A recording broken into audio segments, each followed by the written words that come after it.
તો આ સીસી સેન્ટરની મુલાકાત લીધી. આ સીસી સેન્ટરને અત્યારે રાહત શિબિરમાં તબદીલ કરવામાં આવી છે અને આ શેલ્ટર હોમની તેમણે મુલાકાત લીધી હતી. અસરગ્રસ્તોને તેઓ મળ્યા હતા, તેમની સાથે વાતચીત કરી હતી. સંવાદદાતા ધવલ જોશી આપણી સાથે જોડાય છે. ધવલ, 4 દિવસ વીતી ગયા, તેમ છતાં બનાસકાંઠાના સુઈગામ હોય, ભાબર હોય, વાવ હોય કે થરાદના ગામડાઓની હાલત હજુ પણ એવી ને એવી છે. લોકો પોતાના ઘરમાં પાછા ફરી નથી શક્યા. એ બધા વચ્ચે મુખ્યમંત્રી, અધિકારીઓ, નેતાઓ, વિધાનસભા અધ્યક્ષ તમામ લોકો મુલાકાત લઈ રહ્યા છે. કૃષ્ણ, ચોક્કસથી જે પ્રકારે બનાસકાંઠા જિલ્લાના સરહદીય સુઈગામ પંથકમાં જે પ્રકારે ધોધમાર વરસાદ થયો, 17 ઇંચ જેટલા વરસાદે સમગ્ર વિસ્તારને જળબંબાકાર કરી દીધો છે. તારાજીનો આજે 5મો દિવસ છે. સતત 5 દિવસથી લોકો છે તે ભારે હાલાકીનો સામનો કરી રહ્યા છે. અનેક વિસ્તારો આજે પણ એવા છે કે જ્યાંથી આજે પણ પાણી ઓસર્યા નથી ને તેને જ કારણે લોકો છે તે હાલાકી ભોગવવા મજબૂર બન્યા છે. અનેક લોકો છે જે બેઘર બન્યા છે, પોતાના ઘરોમાં જઈ શકતા નથી. કેરસમાં પાણી છે તે ઘરોની અંદર ભરેલા છે અને તેને જ કારણે લોકો છે તે ક્યાંક ને ક્યાંક શેલ્ટર હોમોમાં રહેવા મજબૂર બન્યા છે. જો કે આ પરિસ્થિતિ વચ્ચે આજે રાજ્યના મુખ્યપ્રધાન ભૂપેન્દ્ર પટેલ છે તે પરિસ્થિતિનો તાગ મેળવવા માટે સુઈગામ ખાતે પહોંચ્યા છે.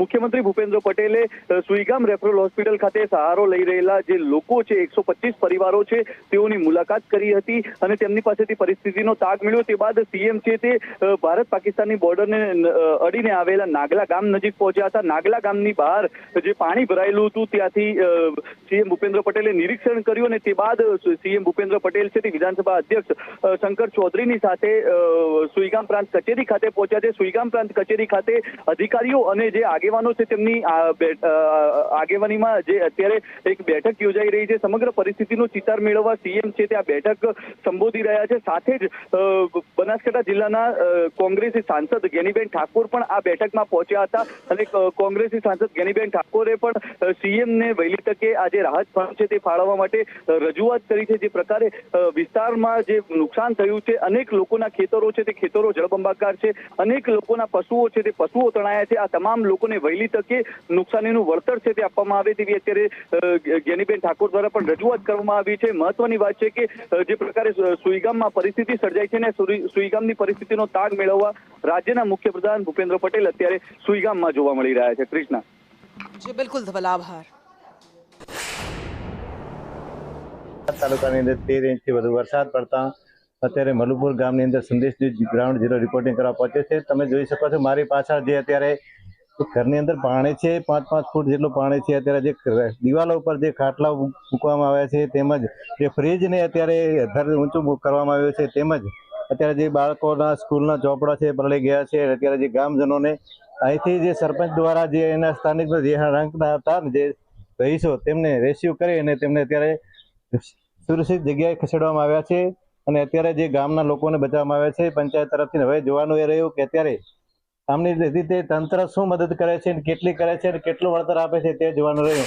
સંદેશ ન્યૂઝ દેવરા મિસ્ત્રી, થરાદ. આખો વિસ્તાર જે બનાસકાંઠાના થરાદ છે, વાવ છે, સુઈગામ છે, તે તબાહી બોલાય છે. અહીંની જે અત્યારે તે પરિસ્થિતિ, વરવી પરિસ્થિતિના દ્રશ્યો જોઈ શકો છો તમે. અહીં મારી પાછળ જે પાણી છે, તમે બિલકુલ અત્યારે જો ગંદુ પાણી છે અને જે અત્યારે પાણીની પરિસ્થિતિ જોતો અત્યારે રહેવા લાયક કોઈ નથી ને બાજુમાં જે અત્યારે જે આશરો અપાયો છે ગ્રામ પંચાયત તરફથી જે સ્કૂલની અંદર, તે તમે હમણાં તરત કેમેરામેનને કહીશ તો દ્રશ્ય બતાવે છે. અને અત્યારે આપણે જે જોડાયા છે ગામના અત્યારે જે માલિક છે, ઘર માલિક, શું કહેવા માંગો છો? શું પરિસ્થિતિ છે તમારા ગામની? પરિસ્થિતિ અમારે રવિવારે રાતે 10 વાગે પાણી આવ્યું છે. 10 વાગે અમને ગામના સરપંચના મદદથી બારે ગામના વડીલો અથવા સરપંચ શ્રી અમને લેવા આવ્યા હતા. એમના મદદથી અમને ક્વાર્ટર રહેવા માટે સરકારી દવાખાનું આપી છે, એની અંદર અમે રહ્યા છે. અહીંયા પણ કરિયાણાની વ્યવસ્થા પણ અહીંયા કરી આપી છે અને અત્યારે હાલમાં રેડી છે, પણ ઘરની પરિસ્થિતિ બહુ ખરાબ છે. સર સામાન બધું પણ બગડી ગયું છે. અત્યારે બીજા જે કઈ અહીંના જે સ્થાનિક જોડાયા છે તેમને પૂછીએ કે શું કહેવા માંગો છો તમે? ખરેખર તમારા જે વિસ્તારનો રસ્તો છે તે બંધ છે, શું કહેવા માંગો છો? અમારા રામવાસના જે રસ્તા છે એ બધા 3 રસ્તા બંધ છે. પાણી ભરાઈ ગયું છે. અમુક આ ઘરમાં પાણી ભરાઈ ગયું છે. માલ સામાન ખૂબ વિખરાઈ ગયું છે. અમને બહુ પરિસ્થિતિ વીક છે હાલ, પણ મદદ કરે સરપંચ શ્રીને આભાર માનો. જો અત્યારે મારા ગામમાં લગભગ 30 ગ્રામ પાણી આવ્યું છે. એ દિવસે અમે સવારે વહેલા નીકળી એ લોકોને રેસ્ક્યુ કર્યા અને ત્યાં આરોગ્યનું મકાન છે, ત્યાં 5 કુટુંબો ત્યાં રહે છે. બીજા કુટુંબોને અવારનવાર એકબીજાના પરસ્પર ભાઈઓના ઘરોમાં, ઊંચાડા ઘરોમાં જતો રહ્યા છે, પણ એમને જમવાની બીજી ત્રીજી વ્યવસ્થા અમે કરી આપી છે. છતાં થાય એટલું થાય છે. બાકી આ બધા પાણીની ડૂબમાં છે જે ઘરો છે એને સરકાર શ્રી કંઈક વ્યવસ્થા કરે અને ઉપલા વિસ્તારમાં એમને પ્લોટ બીજા ફાળવી અને એમને મકાન બનાવી આલે એવી અમારી આશા છે. બાકી હાલ પરિસ્થિતિ ખૂબ ખરાબ છે. લોકો બહાર બધા બેઠા છે. અમને જમવાની બીજી ત્રીજી વ્યવસ્થામાંથી થાય એ કરીએ છીએ. બાકી જે તંત્ર તરફથી તો હજી સર્વે આવે છે એવી વાતો છે, બાકી હજી કોઈ આવ્યું નથી. અત્યારે જે તંત્ર દ્વારા માત્ર ને માત્ર આશ્વાસન આપવાના અત્યારે આક્ષેપો થઈ રહ્યા છે, તેને લઈ અત્યારે વીજ પુરવઠો છે ગામની અંદર હજુ સુધી ચાલુ થયો નથી અને જેને અત્યારે બીજો દિવસ વરસાદની